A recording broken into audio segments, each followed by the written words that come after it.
Hello guys, my name is Amish Patak. I have created this channel because कई बच्चे कह रहे थे कि आप YouTube पर चैनल बना दीजिए। पिछले कई साल से मैंने कई बच्चों को होमी बाबा एग्जाम के लिए गाइड किया है। You can see my few achievements. मुझे 2021-22 में सिल्वर मेडल मिला था, बहुत बढ़िया एग्जाम था। VVM state level camp 10th standard में मैं गया था, डिस्ट्रिक्ट रैंक मेरी 1 थी। इंटरनेशनल रैंक एनएसओ में 8th स्टैंडर्ड के अंदर मेरी 92 थी। आज हम बात करेंगे कि क्या आपको होमी बाबा एग्जाम के लिए नहीं करना है और क्या करना है। हजारों लोग बताते हैं कि क्या क्या करना है, क्या नहीं करना है, इसके ऊपर कोई बात नहीं करता। हम इसके ऊपर बात करेंगे। पहला पॉइंट जो आपको नहीं करना है वो है कि आपको हाइप नहीं करना। अरे यार, होमी बाबा एग्जाम तो बहुत प्रेस्टिजियस एग्जाम है। कई लोग बोलेंगे बहुत हार्ड एग्जाम है ना। कई लोग बोलेंगे बहुत लंबा एग्जाम है। देखिए, ये सब फैक्ट्स है। होमी बाबा एक बहुत लंबा एग्जाम चलता है, इट इज़ अ फैक्ट। तो इसका हाइप क्यों बनाना, इसका पैनिक क्यों करना। जो होता है उसका कभी भी पैनिक नहीं किया जा सकता, एंड इससे आपका दिमाग खराब होगा। इससे आपको कई सारे कोचिंग इंस्टीट्यूट टारगेट करेंगे कि भाई हमारी टेस्ट सीरीज खरीद लो, हमारी किताब खरीद लो, हमारी गाइड खरीद लो।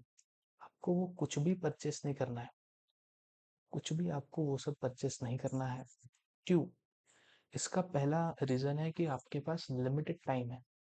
आप ऐसे नहीं हो कि जो नर्सरी से तैयारी कर रहा है कि हाँ यार, मेरे को तो होमी बाबा एग्जाम देनी है 6th और 9th में, अभी से मैं चालू कर देता हूँ तैयारी। ऐसा तो नहीं है। आप में से जो मैक्सिमम बच्चे हैं वो अभी तैयारी स्टार्ट कर रहे होंगे। इतने कम समय में आप टेस्ट सीरीज, गाइड, ये सब आप पूरी सॉल्व कर ही नहीं सकते।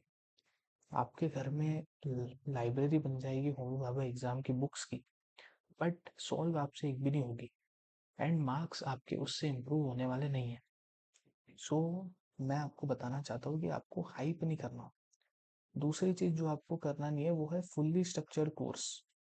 जो पेरेंट्स आपको बोलते हैं कि बेटा आप जा ट्यूशन लगा ले होमी बाबा एग्जाम की, ट्यूशन होमी बाबा एग्जाम की I don't think so work करती है। मुश्किल से हर एक ट्यूशन से 2 से 3 बच्चे निकलते हैं, एंड वो बच्चे ये मेथड फॉलो नहीं करते। उनका सिलेबस हुआ हुआ रहता है, वो रिवीजन करने टाइप जाते हैं ट्यूशन।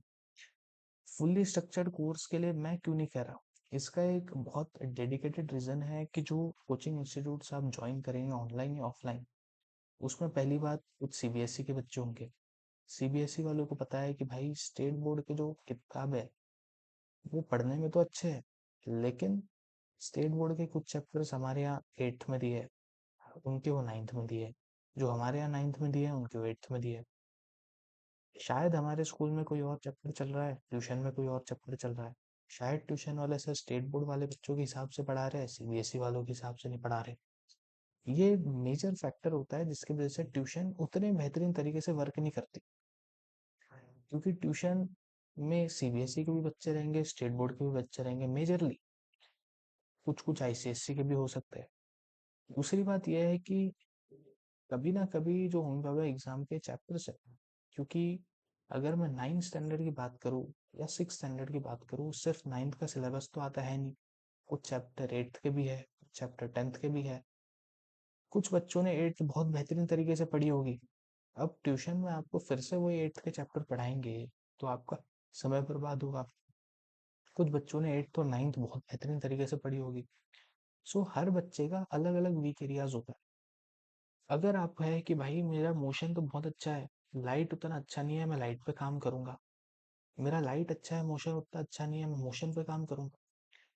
इस तरीके से आपको प्लान बनाना पड़ेगा कि मैं कैपेबल हूँ। पहली बात आपको सोचना है कि हाँ भाई, मुझे तीनों के तीनों स्टेज निकालना है, मैं कैपेबल हूँ। अब आपको आइडेंटिफाई करना है कि मेरे वीक एरियाज कहाँ है। क्यों? क्योंकि कुछ ना कुछ चैप्टर्स मैंने अच्छे से कर रखे हैं लाइफ में, उसकी मुझे प्रैक्टिस करनी है। उसका मुझे बस गो थ्रू करना है कि स्टेट बोर्ड में क्या एक्स्ट्रा पॉइंट लिखे हैं। कुछ चैप्टर मेरे बहुत ही वीक है, या जो चैप्टर मैंने कभी पढ़े ही नहीं है, वो हमें जाके पढ़ना है। सिर्फ उसके हमें लेक्चर ऑनलाइन या ऑफलाइन, या ऑनलाइन मोस्ट प्रोबेबली आप ऑनलाइन ही कर लीजिए उनके लेक्चर्स, आपका काम बहुत बेहतरीन तरीके से बनेगा। तीसरी चीज जो आपको नहीं करनी है, या तीसरी चीज जो मैं सॉरी आपको करनी है, वो है focus only on weak areas. इतने महीने में इट इज नॉट पॉसिबल कि आप फॉर एग्जाम्पल 9th के है तो आप 8th का भी पूरा पढ़ लोगे, 7th का भी पढ़ लोगे, 6th का भी पढ़ लोगे, है ना। 10th का भी पढ़ लेता हूँ, आईजेएसओ के भी लगा लेता हूँ, एनटीएससी के भी सवाल लगा लेता हूँ, सारे पीवाईक्यू भी लगा लेता हूँ। अगर आप इस तरीके के व्यक्ति हो, then you are a meta human, you are a Shaktimaan, you are not a doctor Homi Bhabha aspirant. आप फिर डॉक्टर होमी बाबा सर ही बन गए। इस लेवल का अगर आपका दिमाग है कि आप इतने कम समय में इतना ज़्यादा पढ़ सकते हैं, देन आप करिए।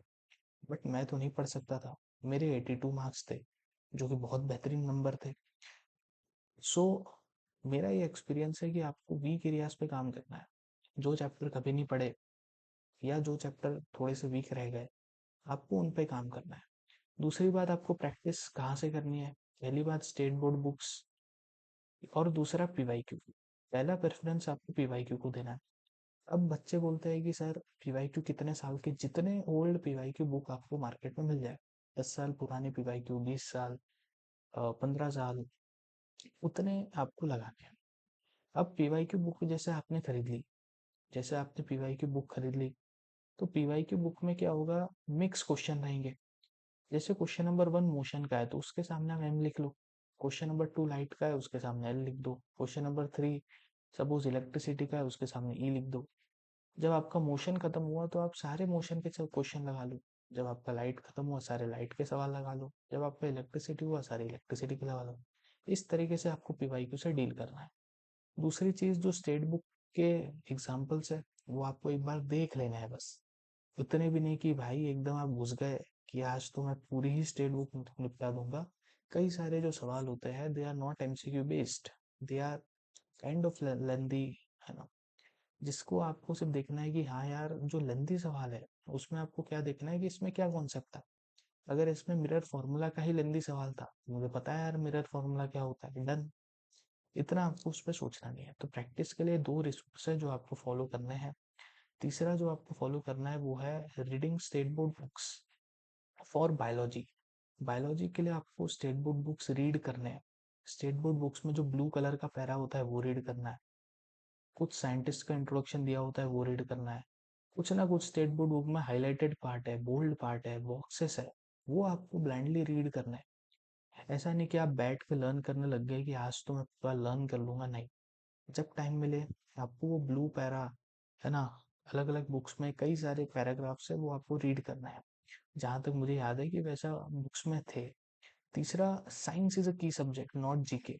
ये बहुत इंपॉर्टेंट सी बात है। बच्चे सोचते हैं कि यार जीके भी आता है। अब मैं क्या करता हूँ, मैं जीके निपटाना चालू कर देता हूँ। बट ट्रस्ट मी, मैंने भी अपने समय में जीके पे बहुत ज़्यादा एम्फोसाइज किया था। बट जो जीके के सवाल आए थे वो मेरे सर के ऊपर से चले गए।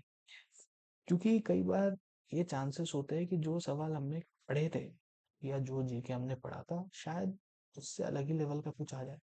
क्योंकि वहां पे या तो आपको जीके का सवाल आएगा या तो नहीं आएगा।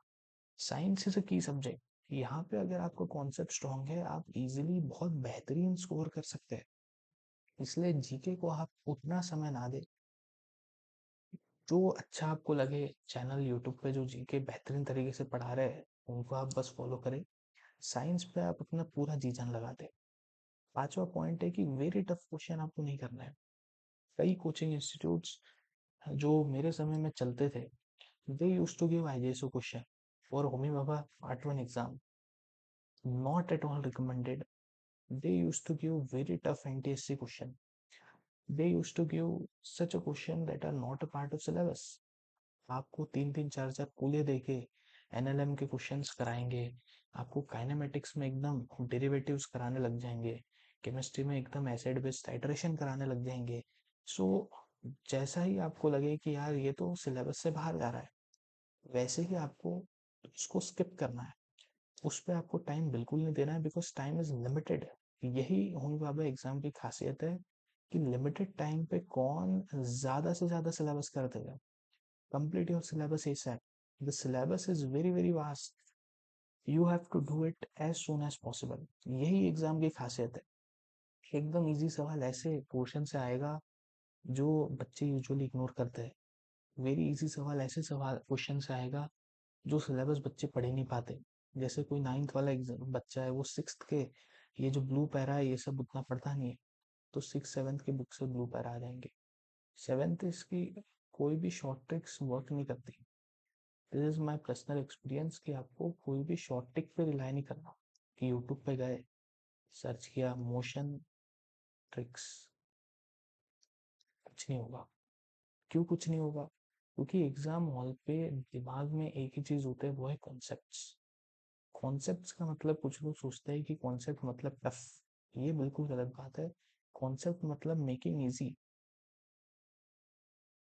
एंड जो ये ट्रिक्स होते हैं they are basically conclusion of concepts. So मेरा ये कहना है कि यार आप कॉन्सेप्ट पढ़ो। यूट्यूब पे आजकल इतना अच्छा कंटेंट मिलता है, then go for concept. Why are you going for tricks? Tricks आप ऑटोमेटिक डेवलप कर लोगे। एंड ट्रिक्स, फॉर्मूला शीट, ये सब आई डोंट थिंक सो आपको काम करना है। थोड़ी देर में मैं लेक्चर्स भी डालूंगा जिसमें आपको समझ जाएगा कॉन्सेप्चुअल पढ़ा कैसे जाता है। 8th पॉइंट है कि self study is a final की टू सक्सेस। आपको 30 days पहले अपना सिलेबस खत्म कर लेना है। और लास्ट के जो 30 days है ना यार, उसमें आपको सिर्फ सेल्फ स्टडी करनी है। यूट्यूब कुछ नहीं देखना है, सिर्फ सेल्फ स्टडी। जो आपने थोड़े बहुत नोट्स बनाए थे और जो आपने पीवाईक्यू और प्रैक्टिस करी थी उसको बार बार करना है। एक पीवाईक्यू को 2 बार करो, 3 बार करो, 4 बार करो। फिर मुझे बताओ आपको ट्रिक की जरूरत पड़ी क्या? तुम बोलोगे यार कोई ट्रिक्स की जरूरत नहीं पड़ी, मेरा काम बन गया। अगर आप ये सब करोगे तो आपके 80+ मार्क्स इजीली स्कोर हो जाएंगे।